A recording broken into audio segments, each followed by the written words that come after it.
بسم الله الرحمن الرحيم الحمد لله نحمده ونستعينه ونستغفره ونؤمن به ونتوكل عليه ونعوذ بالله من شرور أنفسنا ومن سيئات أعمالنا من يهدي الله فلا مضل له ومن يضلله فلا هادي له ونشهد أن سيدنا ومولانا محمدا عبده ورسوله اللهم صل على محمد وعلى آل محمد كما صليت على إبراهيم وعلى آل إبراهيم إنك حميد مجيد وبارك على محمد وعلى آل محمد كما باركت على إبراهيم وعلى آل إبراهيم إنك حميد مجيد.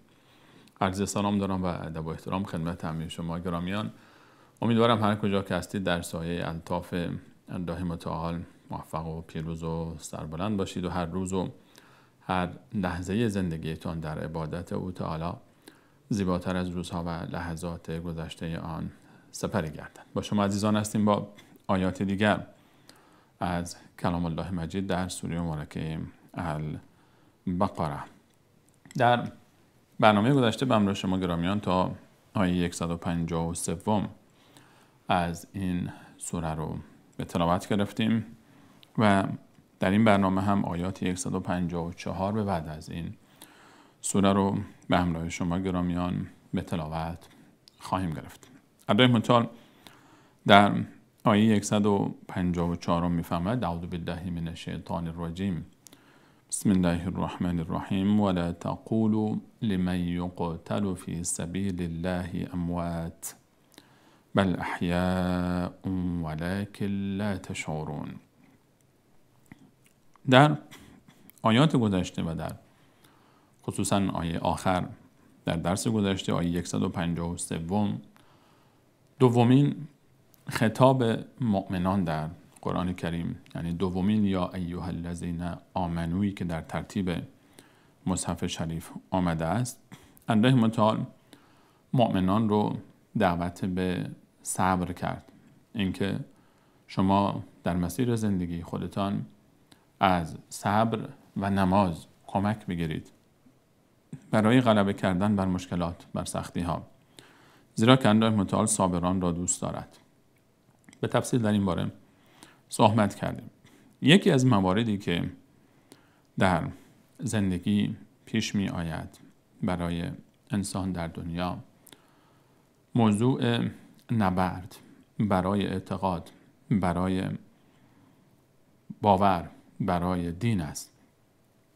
در مسیر زندگی انسان و در تعامل فرزندان آدم علیه السلام و کسانی که به پیامبران الهی ایمان آوردند و در مقابل شیطان و فرزندان شیطان و پیروان شیطان، دنیا پیوسته محل کارزار و نبرد بین آدم علیه السلام و فرزندان او و شیطان و فرزندان و پیروان اوست.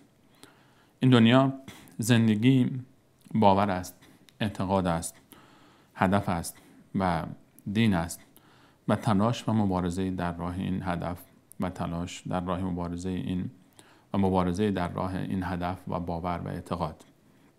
در این میان کسانی در این مسیر جان خود را از دست میدهند. شما برای اینکه باور خودت رو، اعتقاد خودت رو، دین خودت رو، ناموس خودت رو، مال خودت رو، جان خودت رو حفظ بکنی، سرزمین خودت رو از چپاول و دست درازی و حمله دشمنان، باید مقاومت بکنی، باید ایستادگی بکنی، باید فدا بکنی حتی جان خود رو. ما در آموزه های دینی و در قرآن کریم موضوعی داریم به نام جهاد، موضوعی داریم به نام مبارزه با باطل. جهاد دفاع است، جهاد مبارزه با ظلم است، جهاد گرفتن حق مظلوم از ظالم است، جهاد تلاشی است برای قائم ساختن عدالت، آوردن عدالت. در این میان جهاد اگر نباشد، هر گروهی، هر مردمی، هر طایفه‌ای، هر کشوری، هر منطقه‌ای که نیرویی نداشته باشند مبارزه بکنه، نیروی بازدارنده، دیگران منو حمله خواهند کرد.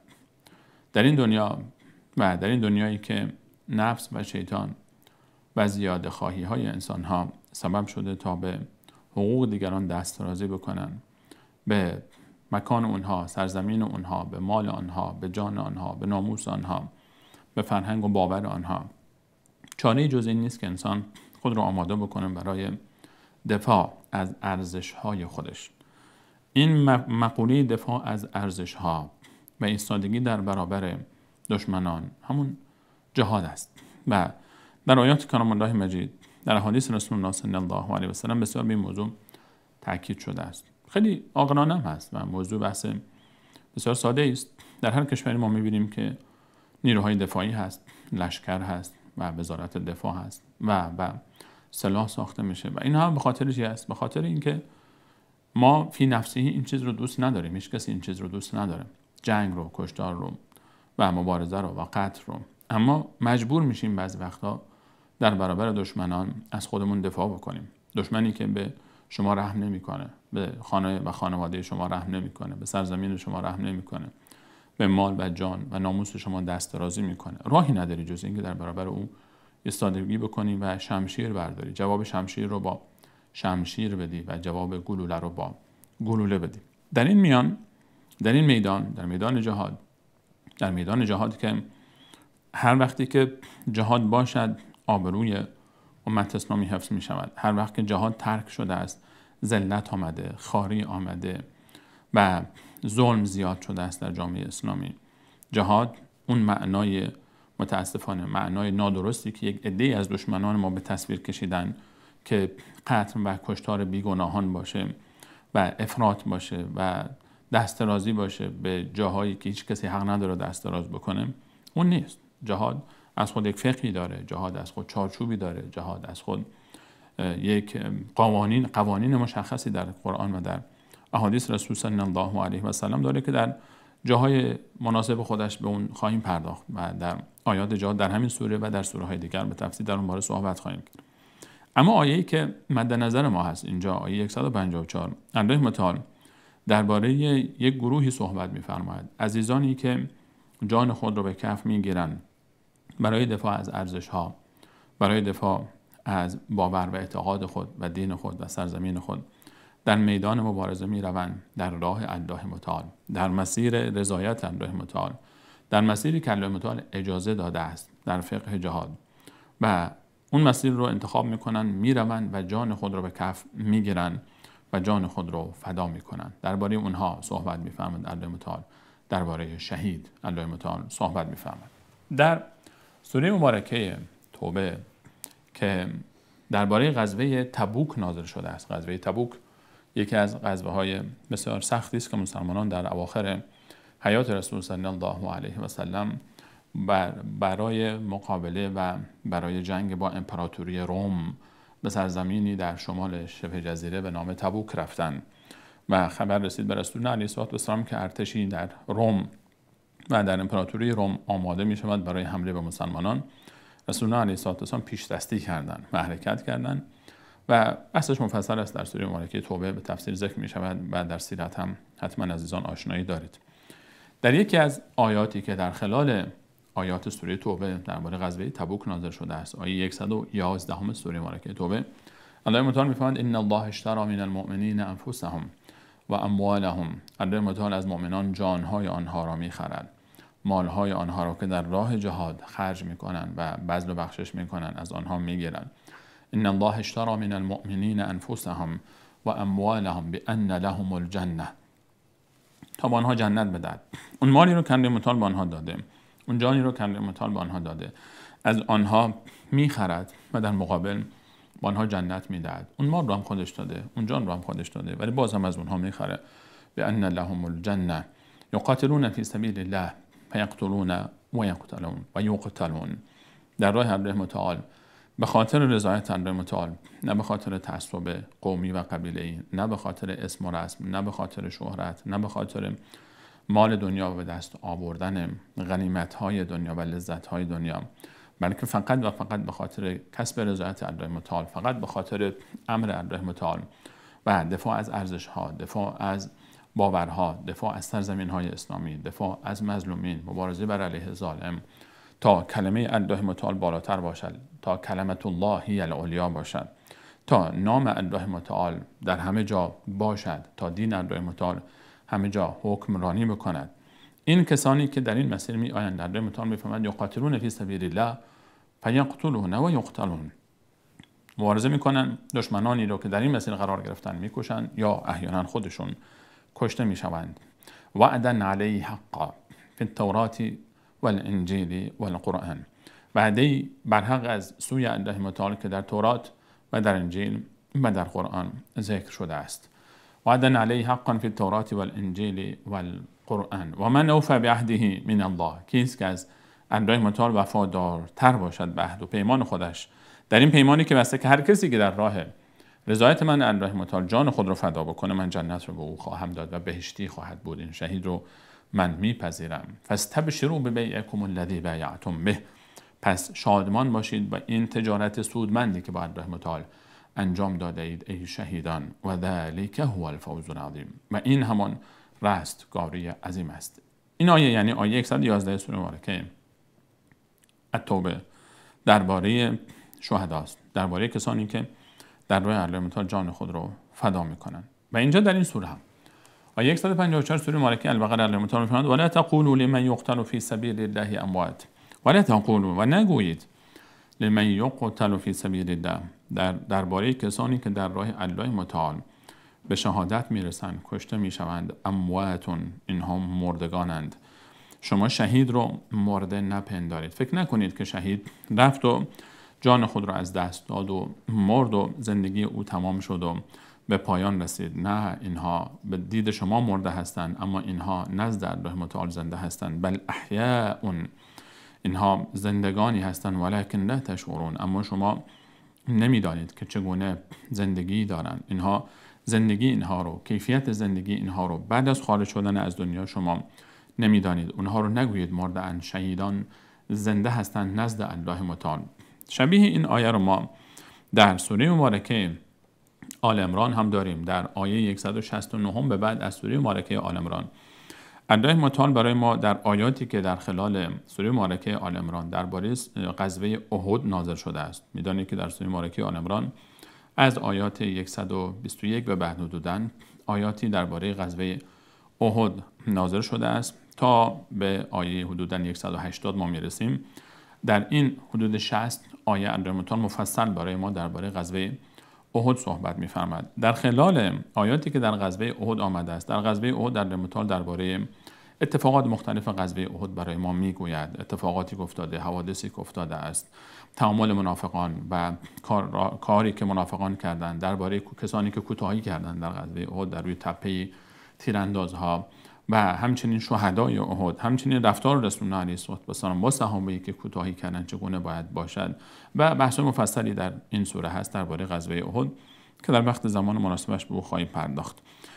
از جمله آیاتی که آمده، آیاتی است که درباره شهداست. در آیه 169 سوره مبارکه آل عمران الله متعال می‌فرماید ولا تحسبن الذين قتلوا في سبيل الله امواتا. در 154 سوره مبارکه بقره فرمود ولا تقولوا لمن يقتل في سبيل الله اموات، شما نگویید به کسانی که در راه الله متعال کشته میشوند که اینها مرده‌اند، بل احیاء، آنها زنده‌اند، ولکن لا تشعرون، اما زندگی اونها رو شما احساس نمی‌کنید چگونه زندگی است. در این آیه در سوره مبارکه آل عمران 169 الله متعال به بعد برای ما اون چگونه زندگی رو مقداری شرح میداد. ولا تحسبن الذين قتلوا فی سبیل الله امواتا، شما گمان نکنید، اصلا این تصور در ذهن شما نیاید کسانی که در راه الله متعال کشته میشوند اینها مردن، اینها بیهوده رفتن، اینها زندگی اونها به پایان رسید، اینها شکست خوردن، اینها دست و خالی رفتن، کلا و حاشا، بل احیاء عند ربهم یرزقون، اینها زنده هستند، نزد پروردگارشان روزی میخورند، نزد پروردگارشان رزق و روزی داده میشوند. فرحین بما آتاهم الله من فضله، بسیار شادمان هستند، خوشحال هستند به خاطر آن فضلی که از سوی الله متعال شامل حال آنها شده و نصیب آنها گشته است. و یستبشرون بالذین لم یلحقوا بهم من خلفهم، و شادمانند به کسانی که هنوز بعد از آنها شهید نشده اند و به آنها نپیوسته اند، چون میدانند آنها هم که شهید بشوند بیایند همچین مکانت و جایگاهی رو پیدا خواهند کرد.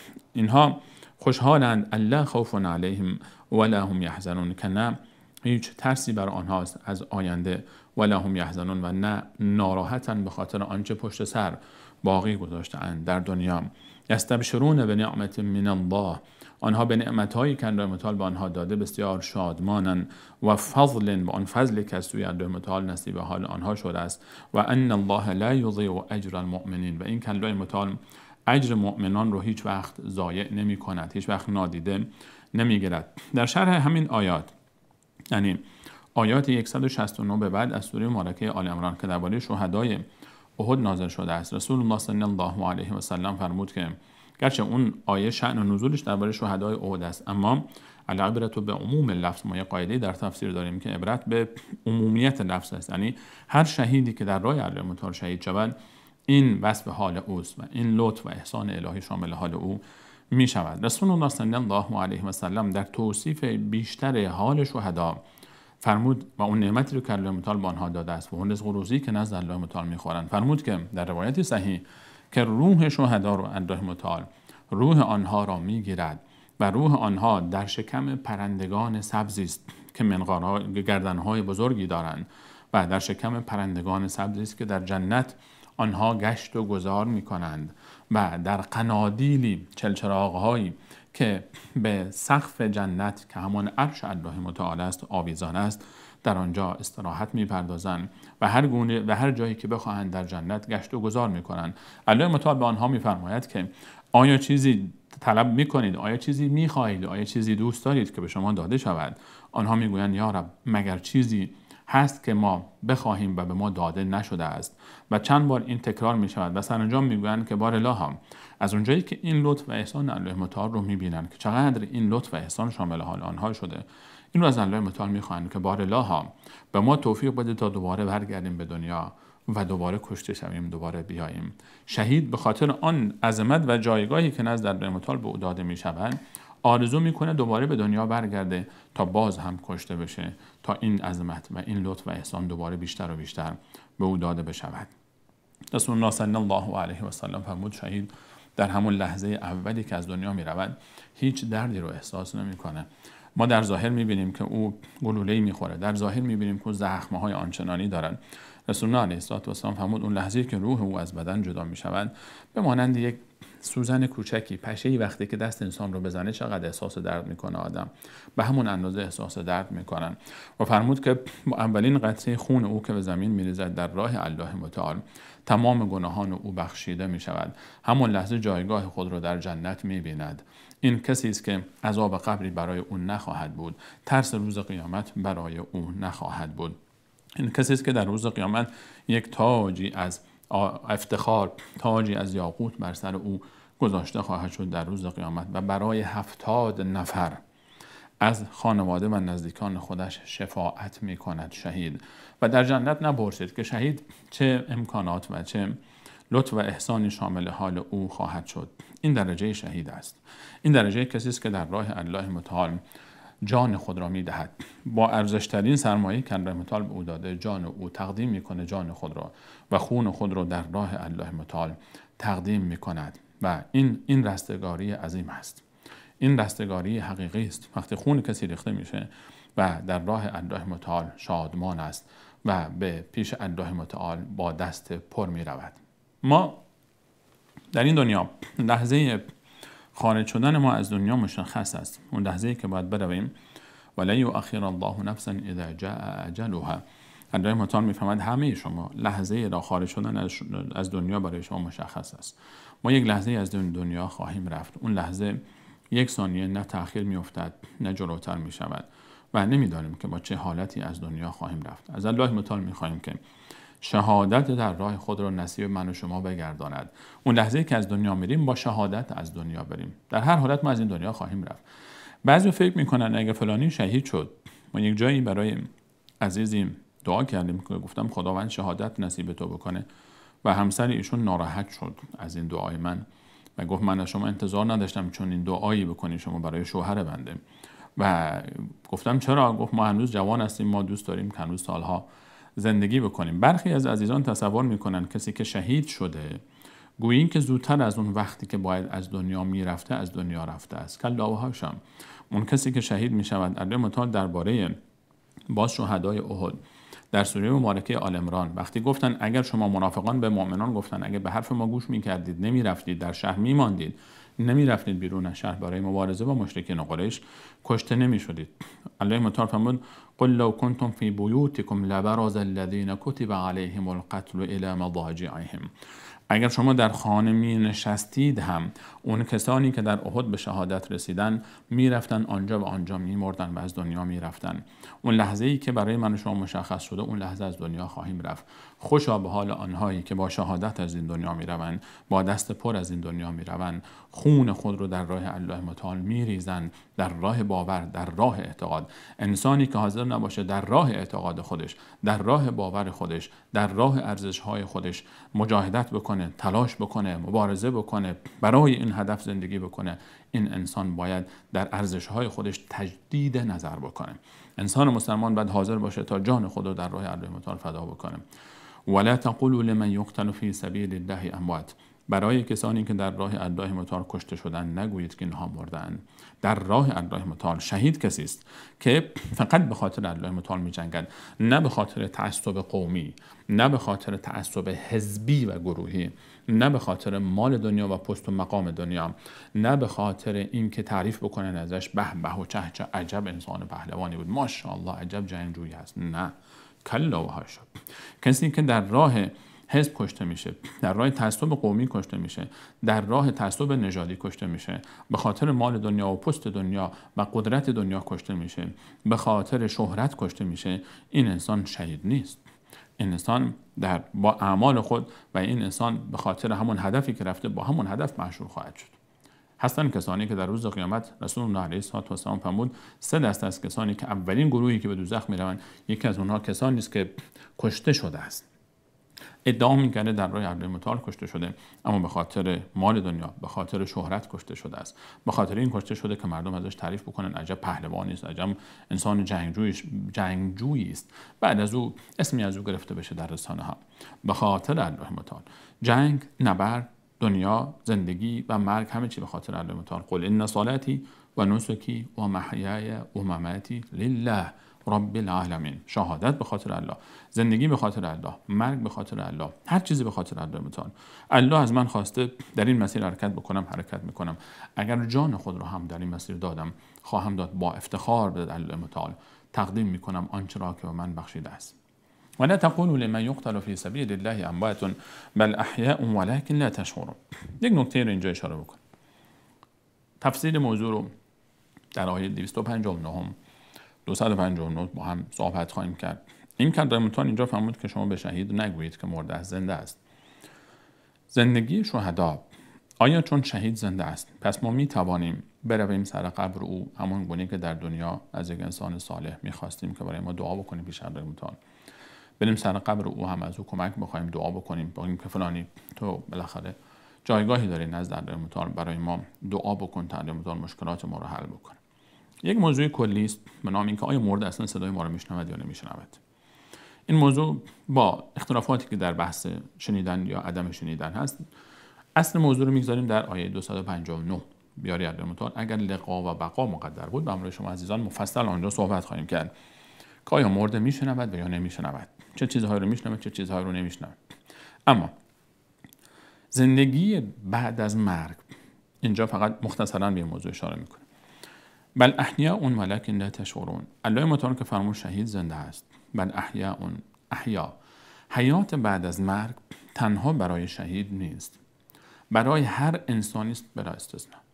ما انسان ها مرگ پایان زندگی ما نیست. یعنی مرگ اون دیواری نیست که وقتی بهش خوردیم تمام شدیم دیگه هیچ باشیم، بعد از اون دیگه هیچ وجودی نداشته باشیم. نه، مرگ یک دری است برای انتقال از یک مرحله به مرحله دیگر زندگی. ما از دنیا به مرحله دیگری به نام برزخ وارد میشویم و در آنجا الله متعال بهتر میداند که چه مقدار زمان خواهیم ماند و از آن دنیا که قوانین خود را دارد و ما نمیدانیم چه قوانینی دارد آن دنیا، خیلی کم موارد خاصی را الله متعال در آیات قرآن یا احادیث رسول علیه السلام به ما معرفی کرده است. و بعد از اونجا منتقل میشویم به صحرای محشر و حساب کتاب و قیامت و بعد از او بهشت و دوزخ است. هر کدوم از این مراحل قوانین خاص خود رو داره. همونطور که ما قبل از اینکه به این دنیا بیاییم در شکم مادر در یک عالمی بودیم که اون عالم قوانین خاص خود را داشته است. دنیای ما قوانین خاص خود را دارد. نمی شود هر کدوم از این عالم ها رو، دنیاها رو با هم مقایسه کرد. به همین خاطر الله متعال فرمود که بل احیاء، اونها زنده هستند ولکن لا تشعرون، اما شما نمیدانید چگونه زنده هستند. زندگی عالم برزخ نه تنها برای شهید است، برای همه است، مسلمان و کافر. هر کسی که از دنیا می رود، رسول الله علیه السلام فرمود که هر کسی که می میرد قیامت او برپا می شود و انسانی که می میرد، رسول الله باز فرمود که کسی که می میرد یا قبر او بوستانی از باغ‌های بهشت است یا چاله‌ای از چاله‌های دوزخ است. کسی که مرد، این نگه قیامت برای او شروع شده است. برای کسی که می میرد قیامت شروع شده است. مرگ و قبر اولین ایستگاه قیامت است. اما وقتی که حیات برای همه است، شاید این سوال پیش بیاید، خب وقتی همه حیات برزخی دارن، حتی فرعون من زنده است، ابو جهل هم زنده است، ابو لهب هم زنده است، در اون دنیا، در دنیای بعدی، یعنی دنیای بعدی ارواح وقتی خارج میشوند از این دنیا وارد دنیای دیگری میشوند. حالا برزخ همه در اون دنیا هستن، همه در اون دنیا هستن و همه زندن در آن دنیا. این زندگی در آن دنیا، الله متعال وقتی که شهید رو میفهمد بل احیا، اون این یک زندگی خاصی دارن. شهدا، چرا باز شهدا خاص میشه اینجا؟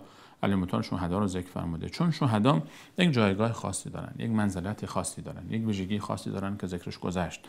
روح آنها در شکم پرندگان سبزی به تعبیر رسول الله صلی الله علیه و سلم در جنت در حال گشت و گذار است. این یک ویژگی و شرافت و عظمت خاصی است که برای شهداست و بقیه به اون درجه و احسان و به اون لطف نرسیدن. البته خب انبیا که درجه خودشون بالاتر از این موضوع است. شهدا به نسبت کسانی که درجه اونها از شهدا پایین‌تر است. اما درباره برزخ الله متعال می‌فرماید که ولکن لا تشعرون و در سوره مبارکه آل عمران 169 آیه 169 فرمود بل احیاء عند ربهم یرزقون. زندگی آنها در آخرت، در برزخ بعد از مرگ نزد الله متعال است، نه نزد ما. عند ربهم، احیاء عند ربهم، آنها زنده هستند نزد پروردگارشان، نه نزد من و شما. ما نمیتونیم که اون رفتاری رو که با یک انسانی قبل از شهادت او داشته ایم یا انسانها با او داشتن، بعد شهادت هم با او اونطور رفتار کنیم، بکنیم اونطور میشود که صدای ما رو بشنوه، بریم سر قبرش از او بخواهیم که برای ما دعا بکنه. چون اگر زندگی شهید در قبر مثل زندگی او در دنیا باشد، خب پس چرا خانم ایشون وقتی که شهید میشه شوهرش بعد از مدتی که عده او تموم میشه میره ازدواج میکنه؟ چرا مال شهید ارث میشود و مال ارث قرار میگیره و تقسیم میشه و مالش میراث حساب میشه دیگه؟ مال شهید چرا میراث حساب میشود؟ انسان زنده خب میراث ندارد، ارث نمیبره کسی از او. انسان زنده خب همسرش نباید بره با کسی دیگری ازدواج بکنه و انسان زنده رو خب انسان داخل خاک نمیگذارد که روش خاک بریزه. پس معلوم است که زندگی در قبر متفاوت است با زندگی در این دنیا. اون یک عالم دیگری است و یک فضای دیگری است. و خلاصه بحث این است که حالا این که مورد میشنود یا نمیشنود رو عرض کردم، در آیه 259 به تفصیل صحبت خواهیم کرد. اما الله متعال در سوره مبارکه فاطر می‌فرماید پایان آیه 14 و ابتدای پایان آیه 13 و ابتدای آیه 14 می‌فرماید والذین تدعون من دونه، کسانی رو که به غیر الله متعال به فریاد میخوانید یا فلان مدد و یا فلان مدد میگویید، میرید سر قبرش از او میخواهید کمک بکنه شما رو یا دعا بکنه میشه الله متعال، گمان میکنید صدای شما رو میشنود. هر کسی که غیر از الله به فریاد میخوانید، همین مخلوقات الله متعال غیر الله متعال هستند، از ملائکه، از انبیا، از اولیا، از شهدا. والذین تدعون من دونه ما یملکون من قطمیر، کسانی رو که به غیر الله متعال به فریاد میخوانید مالک پوسته هسته خرمایی هم نیستن. یعنی هسته خرما رو، اون پوسته او رو هم نمیتونن به شما بدن. حالا پوسته ذکر می شود چون که اگه هسته به تنهایی خودش به دردی میخوره، میشه کاشتش یک جایی رشد میکنه. الله متعال نفرمود هسته خرمایی رو مالک نیستن، فرمود حتی پوست هسته خرما رو هم مالک نیستن، هسته که باز زیاد است هنوز. و والذین تدعون من دونه ما یملکون من قطمیر ان تدعوهم، اگر بخوانید آنها را، از اونها کمک بخواهید، فریاد بخواهید، دعا بکنید، ان تدعوهم لا یسمعوا دعاءکم، دعای شما رو نمیشنوند، طلب شما رو نمیشنوند. ولو سمعوا، به فرض محال اگر شنیدن هم به فرض محال اگر بشنوند هم مستجابوا لکم، استجابت نمیکنن. اگر بشنوند هم کاری برای شما نمیکنن، کاری از آنها بر نمی آید که برای شما بکنن.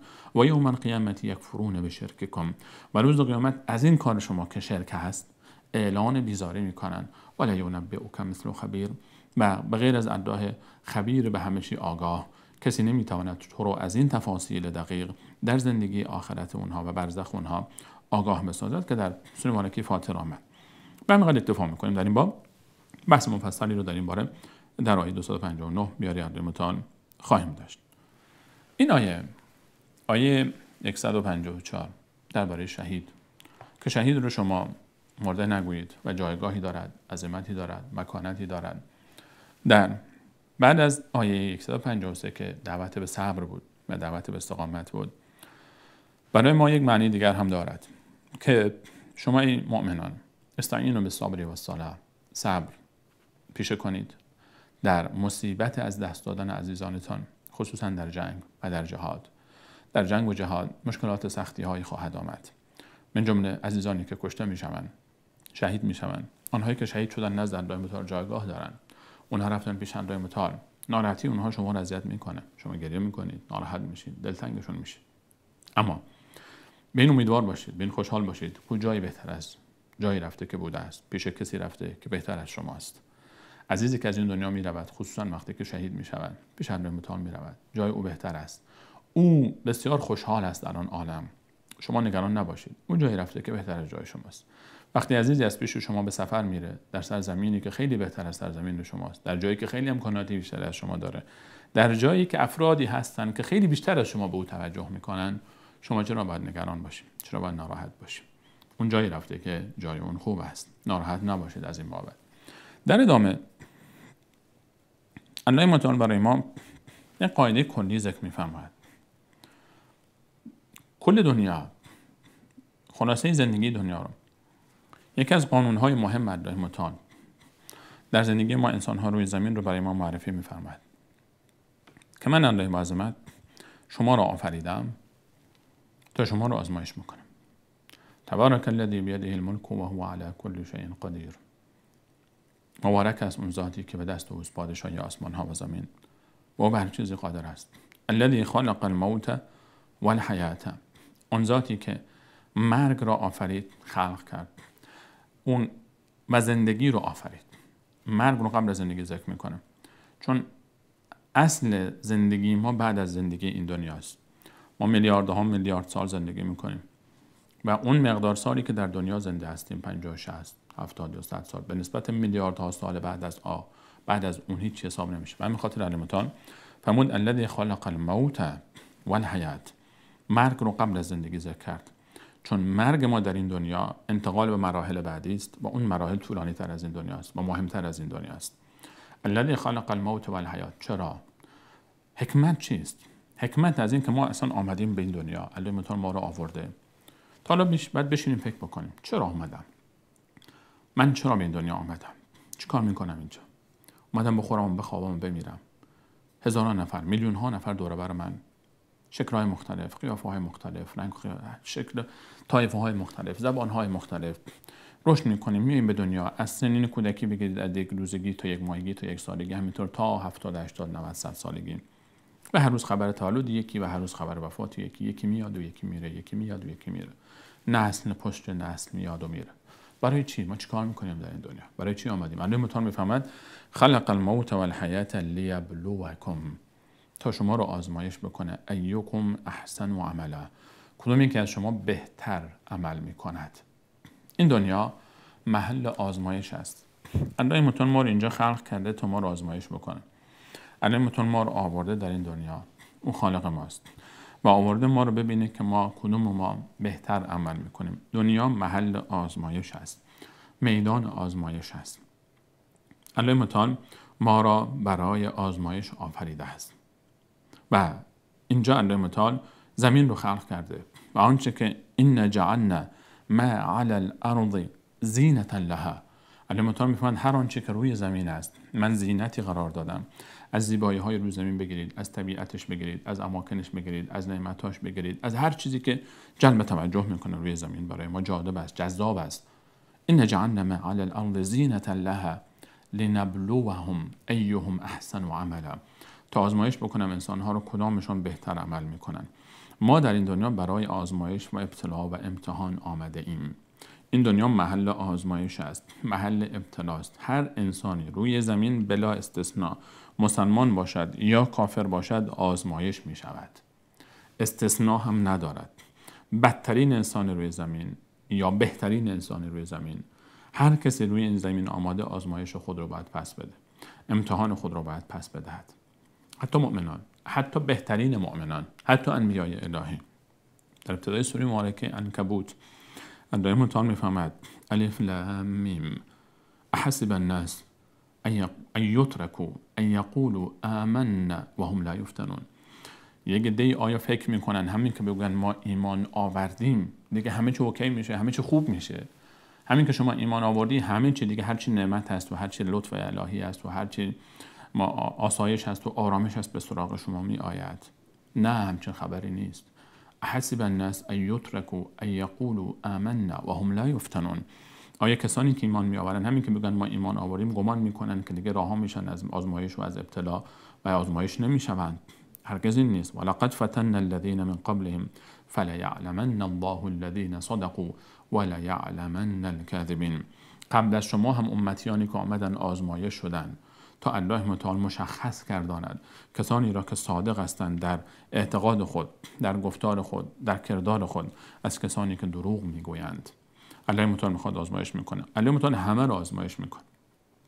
از رسول الله صلی الله علیه و سلم پرسیده شد که یا رسول الله ای الناس اشد بلاء، چه کسانی بیشتر آزمایش میشن در این دنیا؟ فرمود الانبیا، انبیا بیشتر از دیگران ابتلا میشوند. پرسیده شد ثم ای، بعد از اون چه کسانی هستند؟ فرمود الامثل فالامثل یبتلى الرجل على حسب دینه، بهترین ها و سپس بهترین ها. هر کسی به اندازه ایمان خودش آزمایش میشه. هر کسی به اندازه ایمان خودش آزمایش میشه. اگر ایمانش قوی تر بود بیشتر آزمایش میشه. اگر کسی که ایمانش بیشتره بیشتر آزمایش میشه.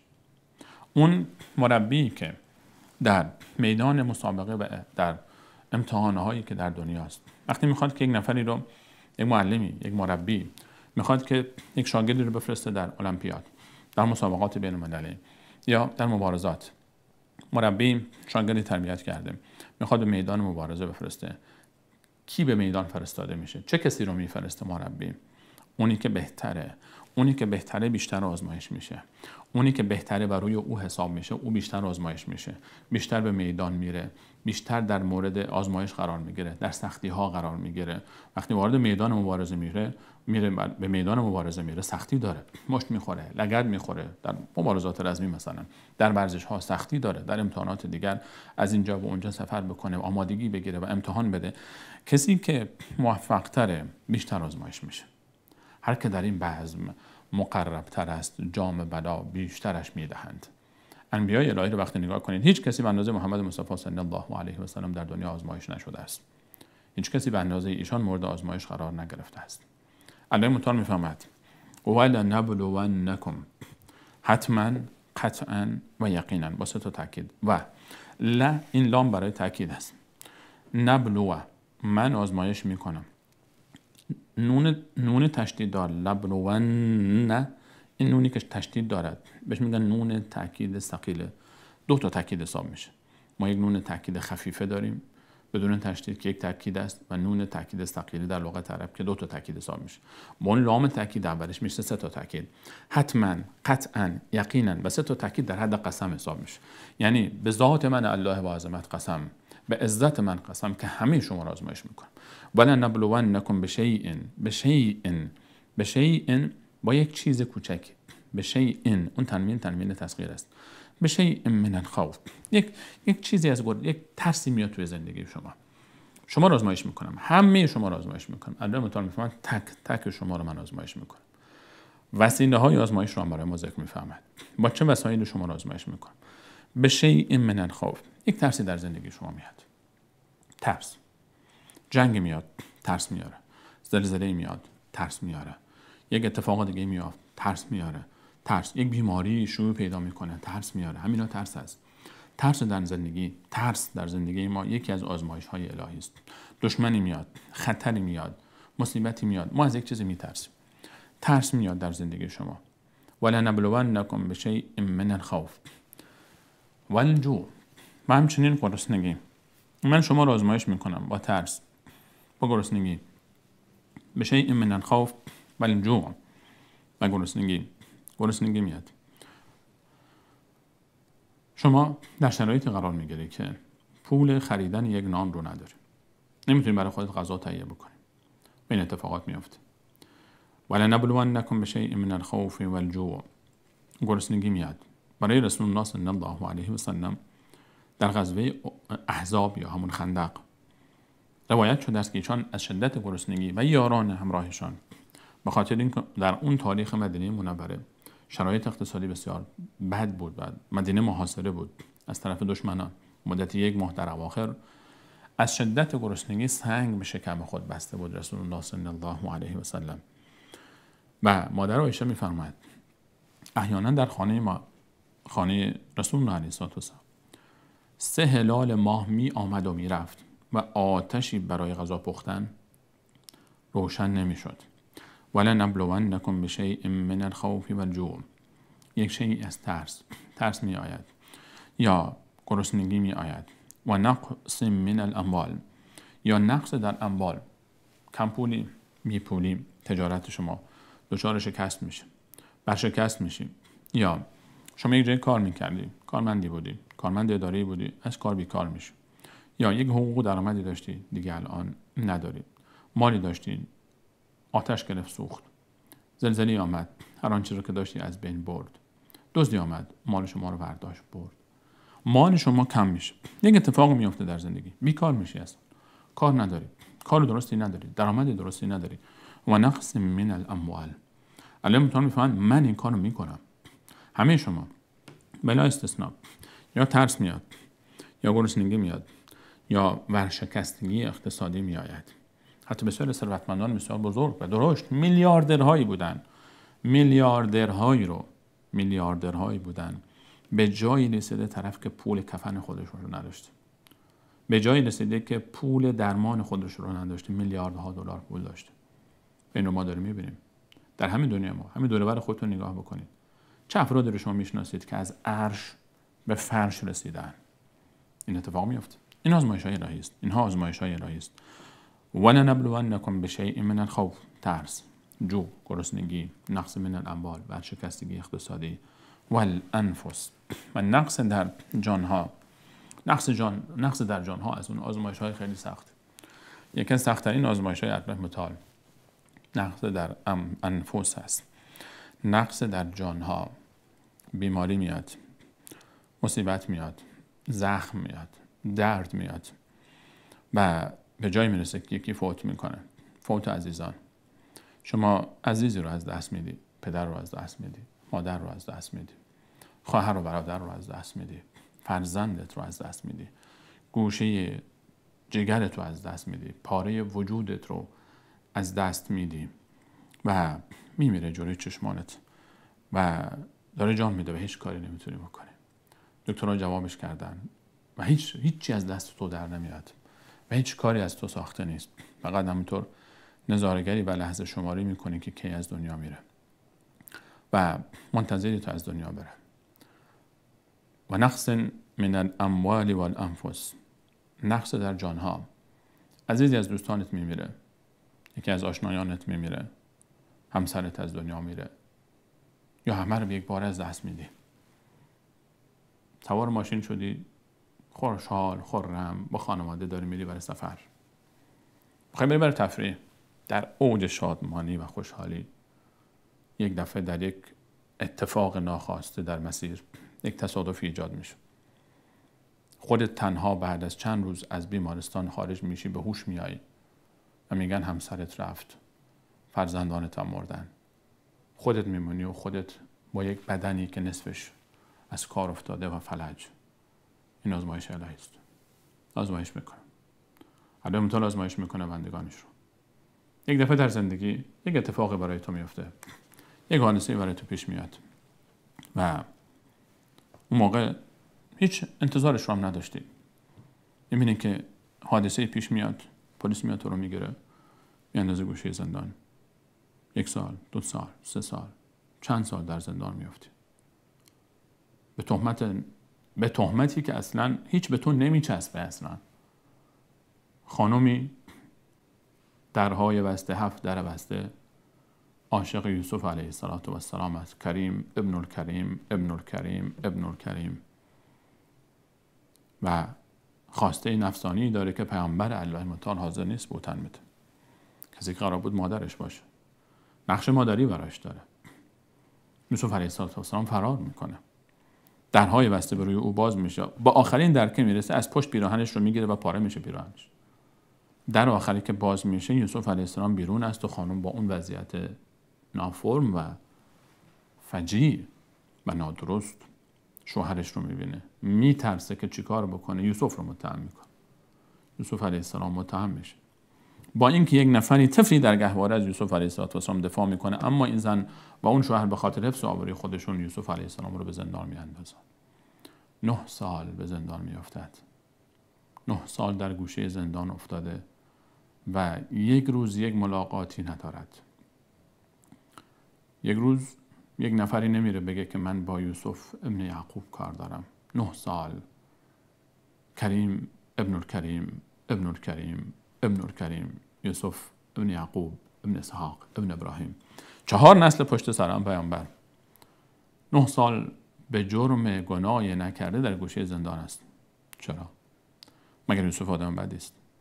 بهترین زمانه خود است بعد از پدرش یعقوب علیه السلام. از دل یعقوب نپرسید که اون طرف در کنعان در فراق یوسف علیه السلام بیش از 40 سال است که چنان گریه کرده پدر در فراق فرزندش که چشمانش کور شده و بیالت عیناه من الحزن فهو کظیم. انقدر اشک ریخته و اشک ریخته و اشک ریخته و انقدر گفته با اسف علی یوسف جان، انقدر خواب یوسف رو دیده، انقدر تشنه ملاقات یوسف هست، انقدر گریه کرده پدر که با چشمان خود را از دست داد. باور میکنی که یک پیغمبری به بزرگی یعقوب علیه السلام، یعقوب لقبش اسرائیل است، بنی اسرائیل فرزندان یعقوب علیه السلام هستند. موسی علیه السلام از نوادگان یعقوب است، عیسی علیه السلام از نوادگان یعقوب است، سلیمان و داوود علیهم السلام از نوادگان یعقوبند. پیامبری با این عظمت در کل قرآن کریم شما باید نگاه بکنید درباره یعقوب علیه السلام، درباره زندگی نامه یعقوب علیه السلام معلم طور برای ما چی ذکر میکنه. بیشترین شیئی که شما در قرآن کریم درباره یعقوب علیه السلام میبینید داستان فرزندانش هستند. از ابتدای داستان یوسف علیه السلام که شروع میشه، این نازنین و حسادت برادران یوسف با یوسف، چه کردن با دل پدر برادران یوسف، چه کردن با برادرشان و چگونه او رو به چاه انداختن و به دروغ به پدر گفتن گور خورد، چطور او رو فروختن. یوسف علیه السلام از همون ابتدا هی فراز و نشیب داره زندگیش، آزمایش هایی که هر کدوم حکمت هایی دارد. این آزمایش ها هر کدوم حکمت هایی دارد، بی حکمت نیست. اگر یوسف به چاه نمی افتاد، فروخته نمی شد، به کاروان و به مصر نمی رفت، اگر عزیز مصر او رو نمی خرید، به قصر نمی رفت. ببینید اول به چاه افتاد، خیلی بد بود، خب با سبب شد تو رو فروختن، رفت عزیز مصر رو خرید، وارد قصر شد، قصر خوب بود، اما دوباره مادر خانده او به تهمت زد، به زندان افتاد، باز بد شد. زندان بد بود اما نتیجهش باز خوب شد، خواب یک نفری خواب دید و بعداً خواب تعبیر شد، دوباره عزیز مصر شد. یعقوب علیه السلام پیامبری که به خاطر فرزندش چشمانش کور شده، یک آزمایش سخت است. یعقوب علیه السلام پیامبری است که به خاطر فرزندش و فرزندانش چشمانش رو از دست میده. و نقص من الانفس و نقص من الاموال و الانفس و الثمرات، ثمرهای زندگیتون، ثمرهای زندگی خودت رو از دست میدی. باغت یک دفعه طوفانی میاد از بیخ همه رو میکنه، زمین کشاورزی داره یک بلای میاد همه رو از بین میبره، کارخانه تو آتش میگیره، هر آنچه که داشتی از بین میره، تمام ثمره زندگی خودت رو به یک بار از دست میدی، مسئولیتت رو از دست میدی، فرزندانت رو از دست میدی، عزیزانت رو از دست میدی. این حقیقت دنیاست. چنان بعضی وقتا شرایط برای انسان سخت میشه و تلخ میشه. در این سختی ها و در این مشکلات چنان مشکلات به تو میاد و فشار میاره از این طرف و اون طرف که احساس میکنی دیگه میبری، دیگه نمیتونی، احساس میکنی دیگه کم آوردی. با تمام وجود هر کسی که بخوای باشی، هر چقدر آدم کلفتی باشی برای خودت، هر چقدر انسان فرهیخته‌ای باشی، هر چقدر جایگاه و مقامت بالا باشه، هر چقدر برای خودت قدرت داشته باشی، ثروت داشته باشی، مدرک داشته باشی، نیرو داشته باشی، افراد داشته باشی، شهرت داشته باشی، یک جاهایی کم میاری، یک جاهایی با تمام وجود کم میاری، یک جاهایی میری در رو میبندی روی خودت، شروع میکنی به گریه کردن،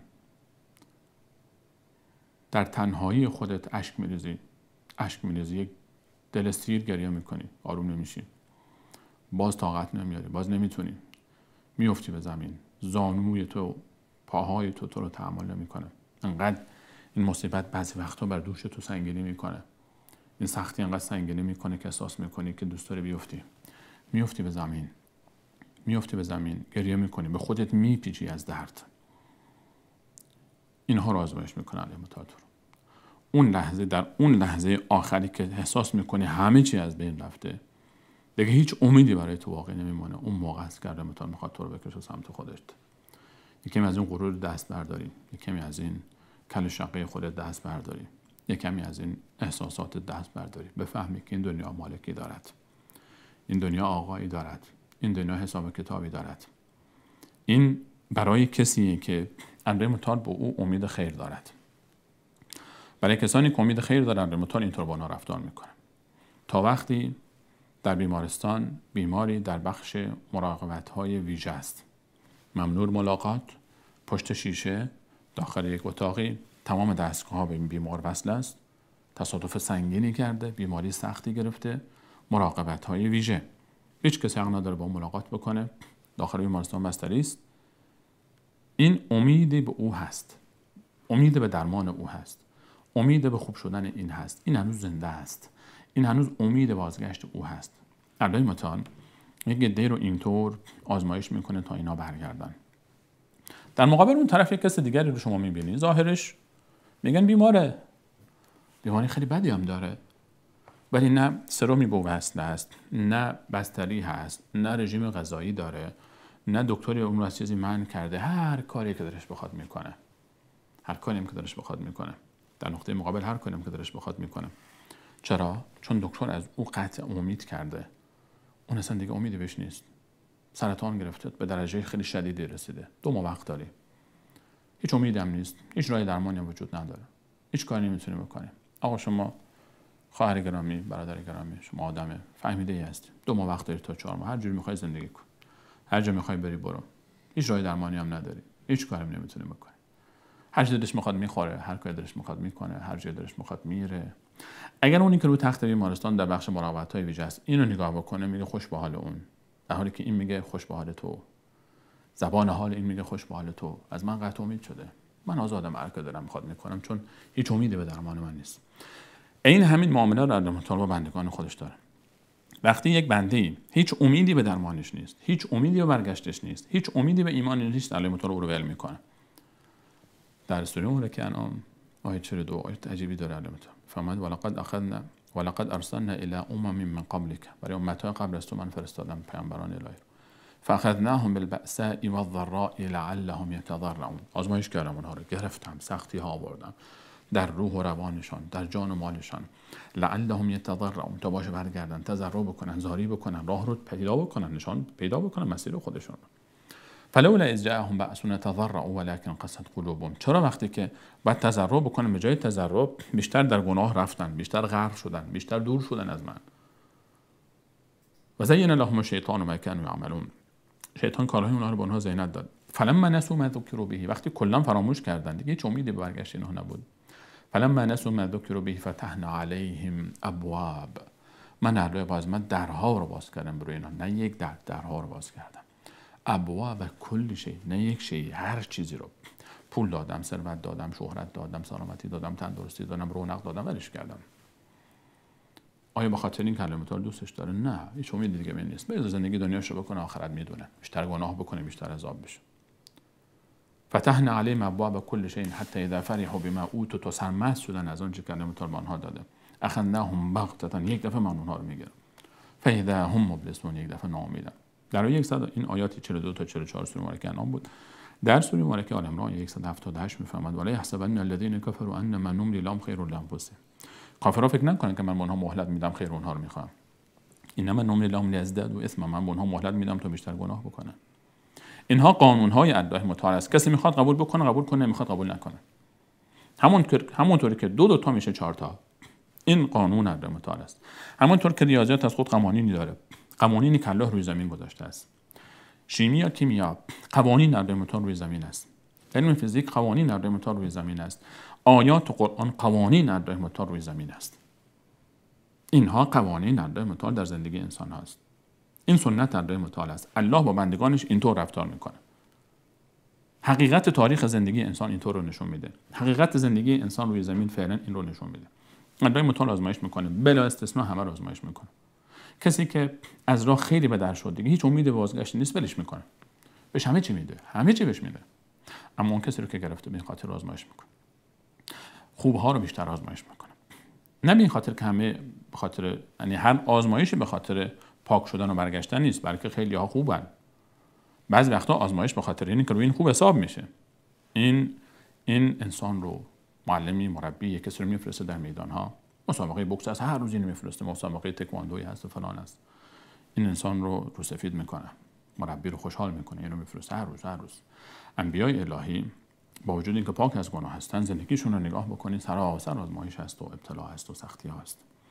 آزمایش های پیامبران الهی. محمد مصطفی علیه السلام نازنین 6 ساله است. 6 سالش. شما تصور کنید عزیزانی که فرزند دارن. فرزند 6 ساله تو نه پدر داشته باشه، نه مادر داشته باشه، نه خواهر داشته باشه، نه برادر داشته باشه. محمد مصطفی علیه السلام 6 ساله بود. نه پدر دارد، نه مادر داره، نه خواهر داره، نه برادر داره. یکی و تنهاست. وقتی دور و بری‌ها از صحبت از خواهر و برادر میکنن چه احساسی داره؟ وقتی صحبت از پدر میکنن، رسول الله علیه السلام در طول زندگی تصویری از پدر نداشت. انقدر فراق مادر در اون سن 6 سالگی برای رسول علیه السلام سخت بود که رسول علیه السلام بعد از فتح مکه وقتی 61 سالش بود، 55 سال بعد از وفات مادر، بر منطقه ابوا در بین راه مکه و بازگشت به مدینه بر قبر مادرش گذر کرد، اونجا ایستاد. رسول الله علیه السلام که موقع حاکم جزیره العرب بود، بهترین پیامبر تاریخ، کوه صبر و استقامت. صحابه تعجب کردن که رسول الله گریه میکنه، اشک میریزه. اشکای رسول الله داره میریزه به خاطر مادرش. 55 سال رسول الله زخم مادر در قلبش باز بود، هیچ وقت بسته نشد. خدیجه ام المؤمنین 25 سال با ایشون زندگی کرد، از دنیا رفت. دختران رسول الله علیه السلام 3 پسرش در حیات رسول الله علیه السلام از دنیا رفتن. از 4 دخترش 3 دخترش در حیات رسول الله علیه السلام از دنیا رفتن. از 7 فرزند 6 فرزند رسول الله زنده بود از دنیا رفتن. عزیزانش رو از دست داد، دوستانش رو از دست داد، مشکلات دید، سختی ها دید. این طبیعت دنیا است. الله متعال تو رو آزمایش میکنه، سختی برات میاره، مریضی برات میاره، مشکل اقتصادی برات میاره، هر جوری تو رو آزمایش میکنه.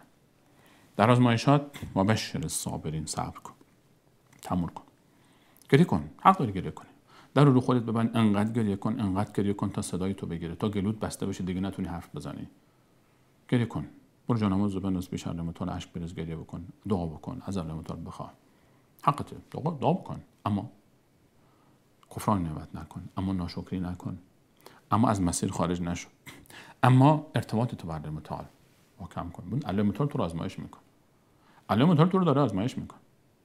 اون کسی که در میدان رقابت و مبارزه داره مبارزه میکنه با رقیب خودش، مشت میخوره، لگد میخوره، به زمین میافته، سر صورتش خون میشه، آیا این میاد به مربیش بیرون زمین بگه مربی تو هم بیکار بودی، ما رو فرستادی تو زمین، این چه کاریه؟ دیگه آدم پیدا نکردی، منو فرستادی، من دیگه نمیام. اصلا معنایی نداره. این اعتراض مربی معنایی نداره. اون تو رو انتخاب کرده، رو تو حساب میکنه. تو باید در این میدان مدال آور باشی، تو باید افتخار پیدا بکنی. تو خودت انتخاب کردی بیای، تو خودت مسلمان شدی، تو خودت گفتی یا رب من اومدم حاضرم در مسیر تو زندگی بکنم، تسلیم شدی، مسلمان شدی. الان تو رو الله متعال داره آزمایش میکنه، میخوای به جنت بری مفت. ام حسبتم ان تدخلوا الجنه ولما یأتکم مثل الذین خلوا من قبلکم. در همین سوره مبارکه، در سوره مبارکه بقره آیه 214 الله متعال فرمود فکر کردی به جنت میروید همونطور مفت، در حالی که سختی هایی که بر امت‌های گذشته آمده بر شما نیامده است. نه اینطور نیست. بعد آزمایش بس بدی، بعد خودت نشان بدی، ام حسبتم ان تدخلوا الجنة ولما یأتکم مثل الذین خلوا من قبلکم مستهم البأساء والضراء وزلزلوا. کسانی قبل از اونها بودن، سختی ها رسید، مشکلات رسید، به تزلزل افتادن. حتی یقول الرسول والذین آمنوا معه متى نصر الله. پیامبرانشون حتی گفتن یا رب نصرت تو کی میرسد؟ نصرت تو کی میرسد به ما یا رب؟ حتی پیامبرانشون. این قانون الله متعال است.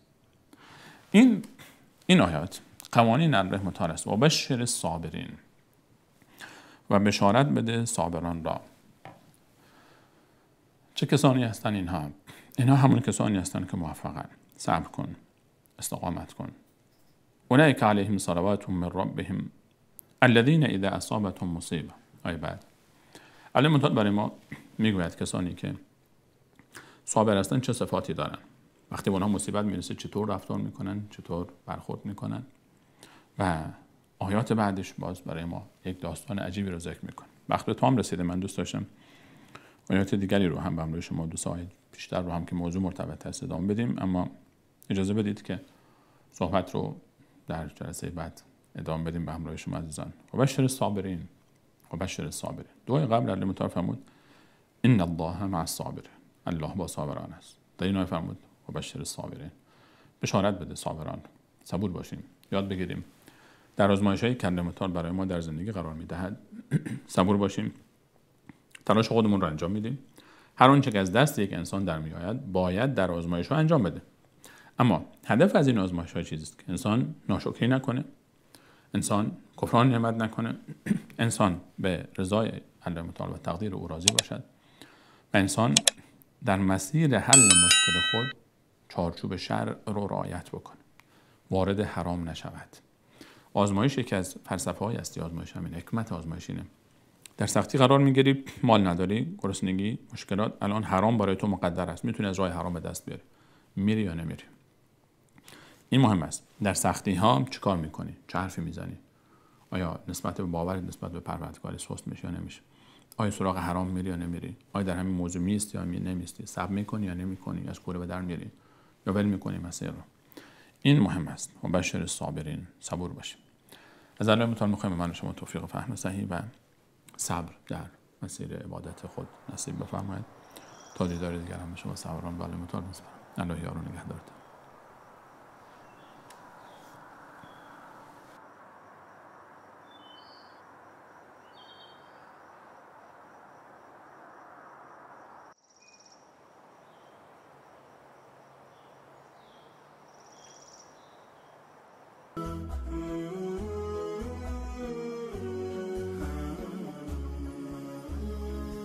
عزیزانی که مایل به دریافت این برنامه جهت پخش در کانال‌های خود هستند، با راه‌های ارتباطی زیر مکاتبه نمایند.